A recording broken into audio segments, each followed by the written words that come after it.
we believe in democracy. But the people who are always trying to kill democracy in this country, they're more powerful now. They were spearheading the movement and they were creating a lot of trouble. There's no doubt about it, but I don't know how many students might have been killed on that night. I really could not see my sister's last remains. It was in such a condition, no man could stand it. And he kept saying, in my government there should be a famine. When I am the head of the government, that there should be people who should die of hunger. I mean, what really has gone wrong? They killed him for grabbing power, but I don't know why they killed my mother, why they killed my brothers. This is Bangladesh, a country which 25 years ago ceased to be the eastern province of Pakistan and became a nation in its own right. It's a country where history has come full circle, with the election this year of a new Prime Minister, Sheikh Hasina, the daughter of Mujibur Rahman, revered by his followers as the father of Bangladesh. Our liberation, it is not one day's matter. It's a long struggle. About 24 years, my father struggled for establishing right of the people. So without liberation, our people cannot get anything. That was his ultimate goal, that we must liberate our country. It was in Sheikh Mujib's name that the Bengali people of East Pakistan fought their war of independence. Yet less than 4 years later, the most popular South Asian leader since Gandhi was gunned down on the stairs of his own home. Bangladesh is still coming to terms with the events surrounding Mujib's death and its own birth. In 1970, a huge cyclone and tidal bore smashed into East Pakistan. The scale of the destruction and death toll made international headlines. 1 million people died. And people started showing their sympathy from all over the world. But Pakistani President Yahya Khan came in East Pakistan after 14 days of the devastation. And people realized that if we remain within the framework of Pakistan, during the time of crisis, Pakistani ruler will not come and stand by our side. This wasn't the best time for Pakistan's military government to be seen to be neglecting its eastern province. The country was about to hold its first fully democratic national elections. The main political leader in the east, Sheikh Mujib, was demanding regional self-rule for East Pakistan. A Mujib victory could change the shape of the country forever.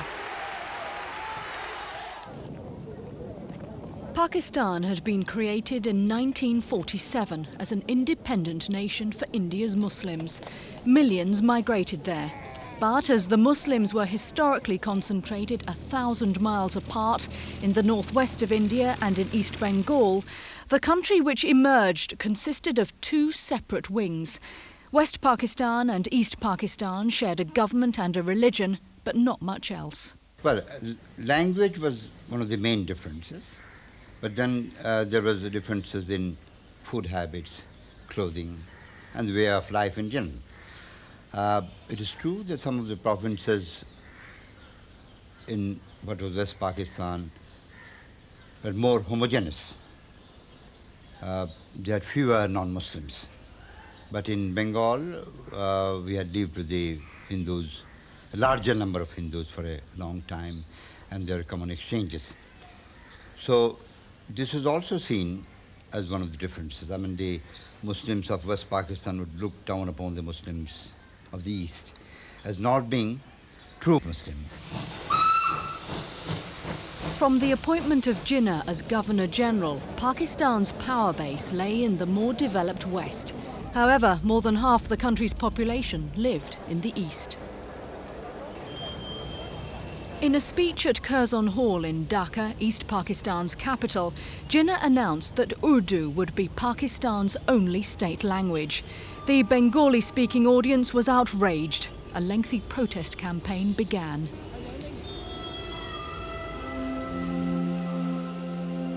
A memorial now marks the spot where, in 1952, police fired on a pro-Bengali demonstration, killing 3 students. The incident had a lasting effect on the East Pakistanis. From 1952, they've underlined their Bengali identity more than their religious one. And they thought that unless we can establish our Bengali identity and we can have more powers for the province, this independence becomes meaningless for us. The Bengalis' desire for self-rule increased 6 years later when the army took control of Pakistan. The military was dominated by West Pakistanis, who in 1965 embarked on a costly war with India over the disputed territory of Kashmir. Although the fighting took place in the west rather than the east, the whole of Pakistan was expected to foot the bill. East Pakistan itself was provided with little defence against India, which surrounded it on 3 sides. Instead, Pakistan's Foreign Minister Bhutto reassured the East Pakistanis that China would have protected them. The 1965 war with India was something of a watershed. The people argued that if the defence of East Pakistan then did not even lie in West Pakistan, but lay in China, what was the point of surrendering all these resources for strengthening the Pakistan army and thereby securing your defense? I think after this, the general sense of disillusion with one of the central assumptions of the Pakistan state was in fact universal. East Pakistan now had a charismatic leader to voice its grievances. Sheikh Mujibur Rahman, a former student activist, had risen to become the leading politician of the province. His Awami League party had a huge following, united by a demand for Bengali self-determination. Do you think that Bengal can ever be economically self-sufficient? Not only self-sufficient, Bengal can give helps to others. Don't you know the history of Bengal? In the day when the British government occupied Bengal in 1757, one businessman of Bengal could have purchased the London city. Mujib devised a programme for the East and West wings to become self-governing units in a federation of Pakistan. This became the Awami League's manifesto. Crucially, each unit was to have control over its own economy, including how much money it gave towards the federal defence budget. Obviously, the problem was that the West would have said that we want this level of defence expenditure to meet this threat. And East Pakistani would have said that no, we don't think there is any threat. We are not subject to that threat, so we are not going to really contribute that much. So it had really become an impossible situation. Just how impossible became clear when civil unrest erupted in Dhaka following Mujib's imprisonment on a conspiracy charge. His supporters saw this as an attempt to send Mujib to the gallows. East Pakistan students fought especially hard for Mujib's release. When the case collapsed and Mujib was freed, the students laid on a triumphant reception in front of a 1 million strong crowd. And there, as the president of that meeting, and on behalf of the people of East Pakistan, I asked the people who were present, the man who wanted to give his life for the emancipation of the people of this part of Pakistan, I like to give him a title. The entire population, masses present in that meeting raised their more than 2 million hands and gave me the permission. And I declared that our great leader Sheikh Mujib will be the Bangabandhu Sheikh Mujib. That means friend of Bengal. Bangabandhu means friend of Bengal. But while Mujib's popularity soared, Pakistan's President Ayub Khan was forced to step down in the face of increasing opposition to his regime. Ayub's successor, General Yahya Khan, finally agreed to call national elections for December 1970. I think Yahya Khan's motives were that, well, we could give elections. No party would emerge with an absolute majority in the national parliament, and he himself with the backing of the army, would then be the arbiters of the new democratic dispensation which would emerge out of the elections. This assumption was based on the false belief that there was enough opposition to the Awami League in the then East Pakistan to deny them an overwhelming majority, though I think they all conceded that he would win about 60% to 2/3 of the vote. Yahya Khan had gravely underestimated the Awami League, which won a landslide victory in the east. This gave Mujib's party the overall majority in Pakistan's National Assembly, which would draw up a new constitution for the whole country. Mujib's victory was Yahya Khan's nightmare, and it would lead to the greatest crisis in South Asia since partition. Urgent political meetings were held in Dhaka during the first few weeks of 1971.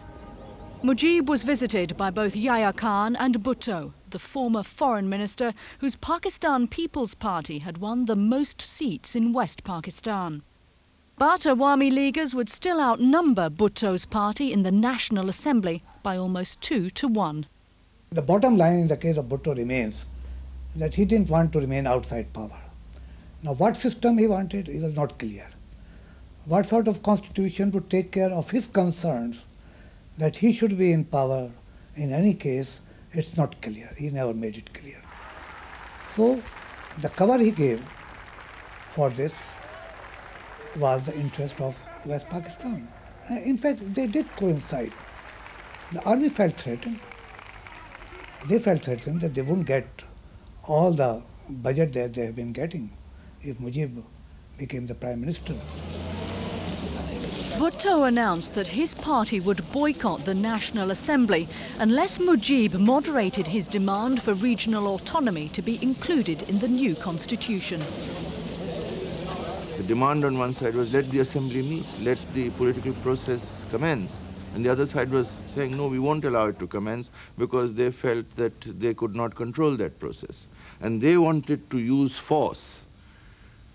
By not allowing the process to start, they said, until there is some agreement on basics, we will not allow this assembly to be held. In other words, that they were holding a gun to your head saying that we will not allow you to meet unless first you sort of agree to certain of our basic terms for the constitution. But Mujib was holding fast as well to a program for regional self-rule which his opponents argued would break up Pakistan. Now the public position taken by Mujib left very little to be negotiated about. It wouldn't have hurt East Pakistan or the position taken by Awami League if they had been a little more flexible.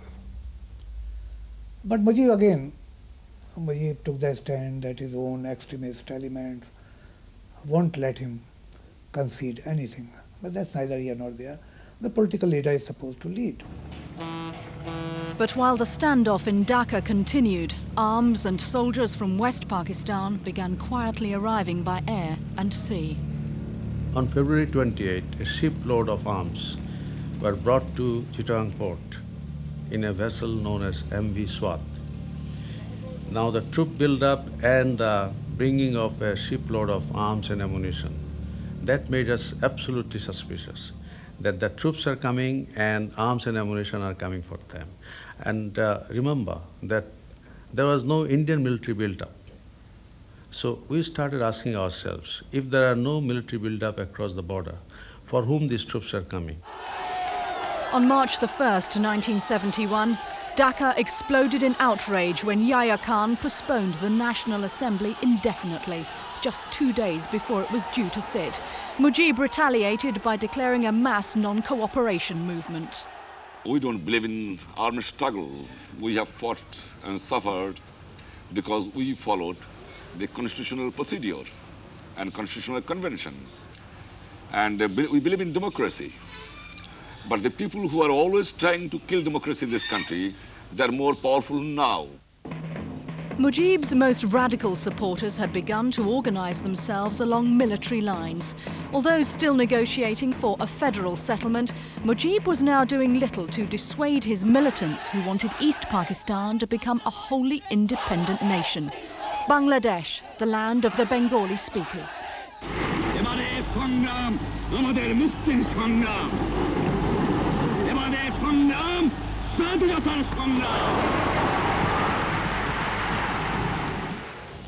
The tense situation was attracting international attention. Dhaka's biggest hotel was filling with journalists, including one young reporter who was to land the scoop of a lifetime. The campaign of civil disobedience was clearly getting out of hand, and the Daily Telegraph asked me to go to Dhaka to report on the negotiations between Awami League and the government.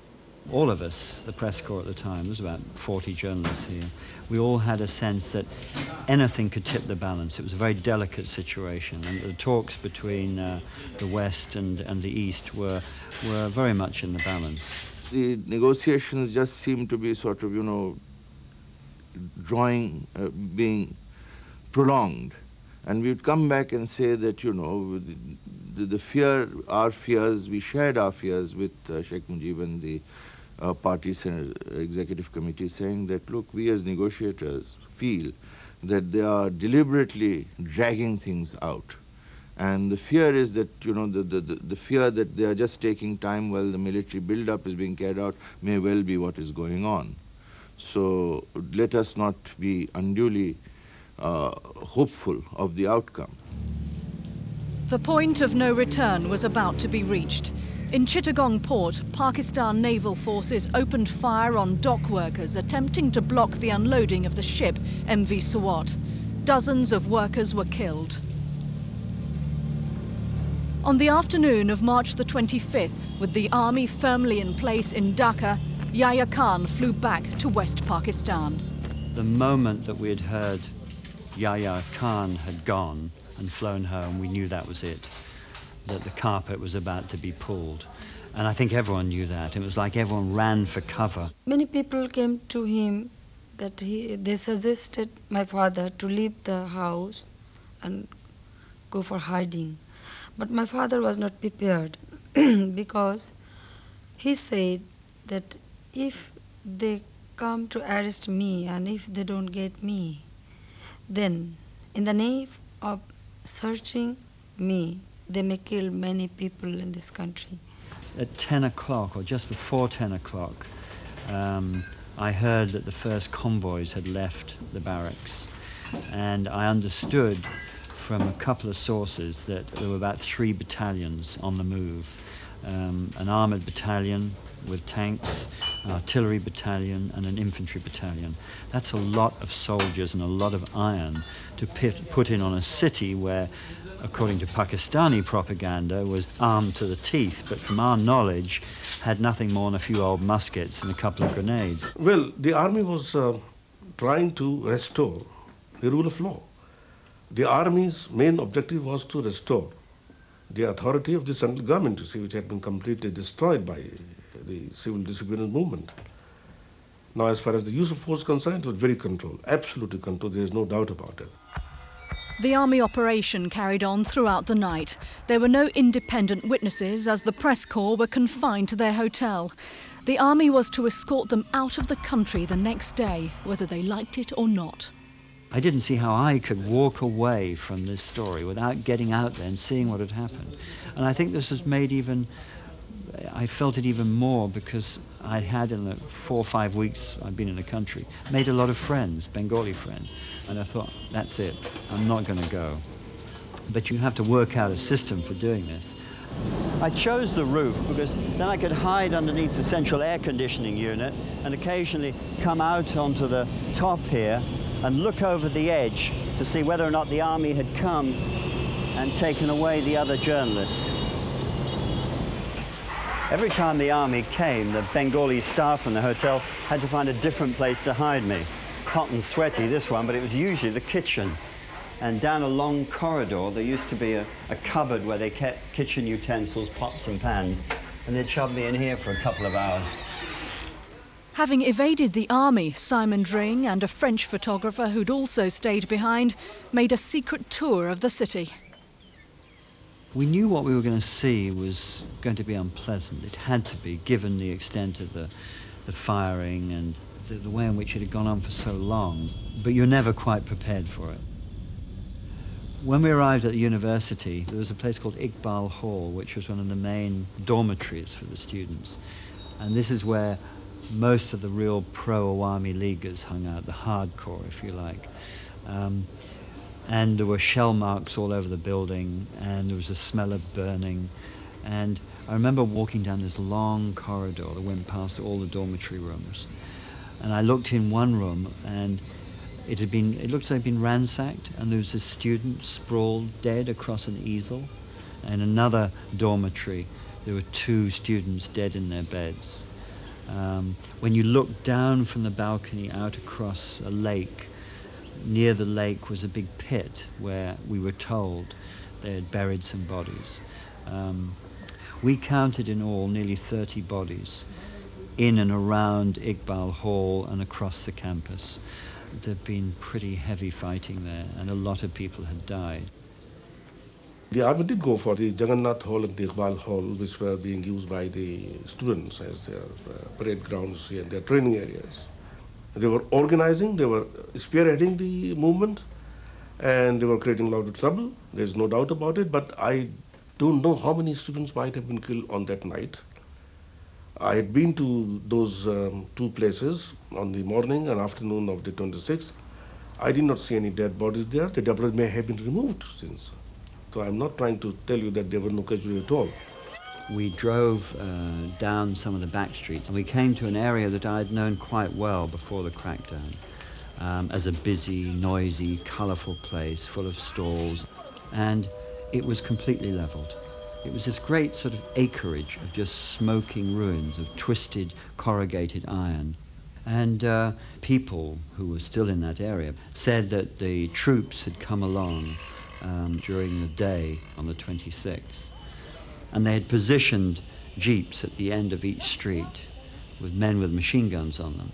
And then soldiers had run down the little alleyways between the shops and the stalls, tipping gasoline over the walls and just throwing matches and setting them alight. And then anyone who wasn't burnt to death was shot as they ran out into the alleyways. Simon Dring smuggled his story out of Dhaka and became the first journalist to give an eyewitness account of the aftermath of the crackdown. By then, Dhaka was firmly under military control. Mujib had been arrested and taken to Pakistan. The Bengalis now knew that their self-determination could only be won by force of arms. Civil war in East Pakistan had begun. The East Pakistan Rifles were under West Pakistani command, but with mostly Bengali troops and some Bengali officers. Captain Rafiqul Islam, concerned by the military build-up at Chittagong, had made plans to rebel. As soon as news reached him of the attack in Dhaka, he and a group of Bengali troops made a preemptive strike on their West Pakistani comrades at their Halishahor headquarters.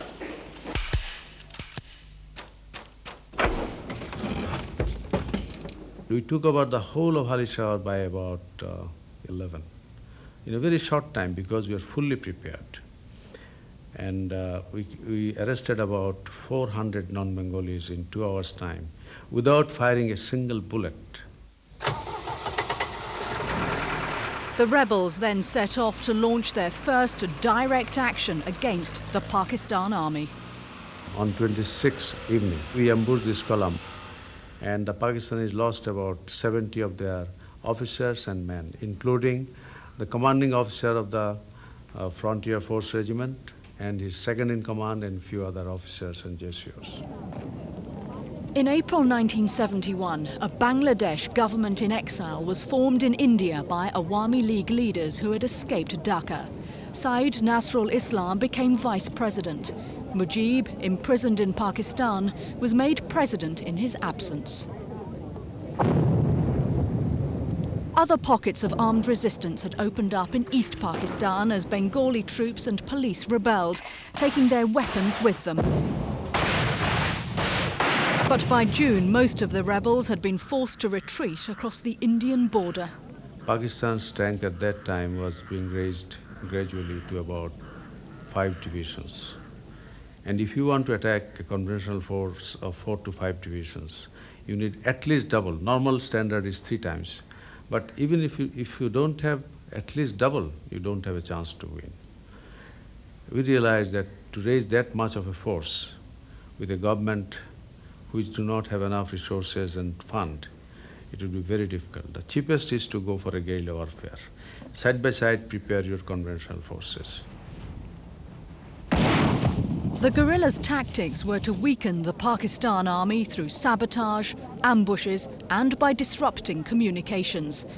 Trained at camps in India, the guerrillas, called Mukti Bahini or freedom fighters, fought side by side with regular troops.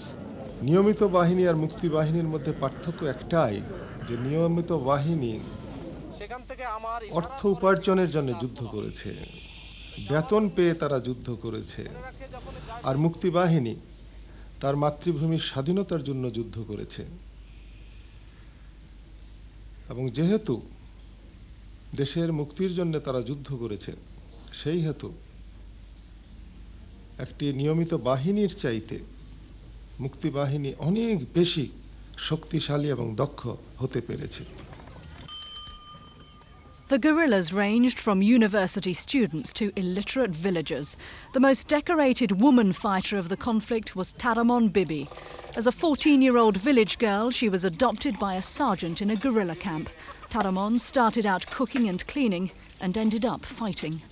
তখন ওই পশ্চিমের নদীর ঘাটে ওই rifle নিতেও, তারপর সে গান নিত, ওই পাখি মারার ইয়েতে মানে ওই ট্রেনিং দেওয়া হইতো। ওইটা মানে আমি ট্রেনিং দিতাম পাখি মারায়। মানে ওইভাবে ট্রেনিং দেওয়াতে মানে 1 মাস চলে যায়। আমি ট্রেনিং দেওয়া শিখলাম বা আমি পাখিও মারলাম। এইভাবে আমরা রাইফেল করাইতো। হ্যাঁ, এইভাবে এটার মধ্যে মানে গুলি ঢুকতো। হ্যাঁ, ঢুকলে মানে এই টিভিতে একটা মুক্তিযোদ্ধারা গাছের আলো তাকাই দেখতো যে কোনো জায়গায় পাক সেনাদার আমাকে হামলা করে কিনা। ওই গাছের আলো তাকিয়ে দেখতেছে যে পাক সেনাদাররা গান বড়াই না, ওই তারা আবার ঘাটে চাপাইতেছে। তখন ওই দৌড়ে আসে আমার বাবার কাছে বলতেছে যে স্যার সর্বনাশ হয়ে গেল, কিন্তু পাক সেনাদার এসে গান বড় চাপাইছে। তখন আমরা খাওয়া বাদ দিয়ে হাতের বাদ জাগি দিয়ে থুয়ে থুয়ে সম্পূর্ণ মুক্তিযোদ্ধারা আমরা সব রাজপুর চলে গেলাম। রাজপুর যাই হেরে কিন্তু আমরা 1 আসারও তো বন্ধু আমরা হাতের অর্থ চালান শুরু করলাম। কিন্তু অর্থ চালাতে চালাতে কিন্তু আমরা আসার উত্তর পর আমরা বাস পাইলাম যে পাক সেনাদার কোনো শব্দ নাই। While this wasn't yet a large-scale civil war, its fallout was catastrophic. By June, nearly 4 million refugees had crossed into India, creating an enormous economic burden. India was already secretly giving the Bangladeshis military support against its old enemy Pakistan. The question now was whether the refugee problem gave India an excuse to intervene openly. Now, as far as Pakistan, I don't think we could have been more foolish, because we had been all the time depending on this very illusory hope that India will not intervene in a big way.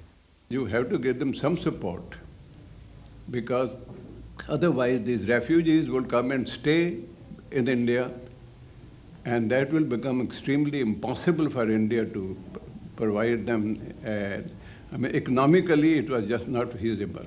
It would be quite reasonable to conclude that it was not because of any humanitarian reasons, or it was not because of any altruistic factors that India. It was because India wanted Pakistan to break up. There's absolutely no doubt about it.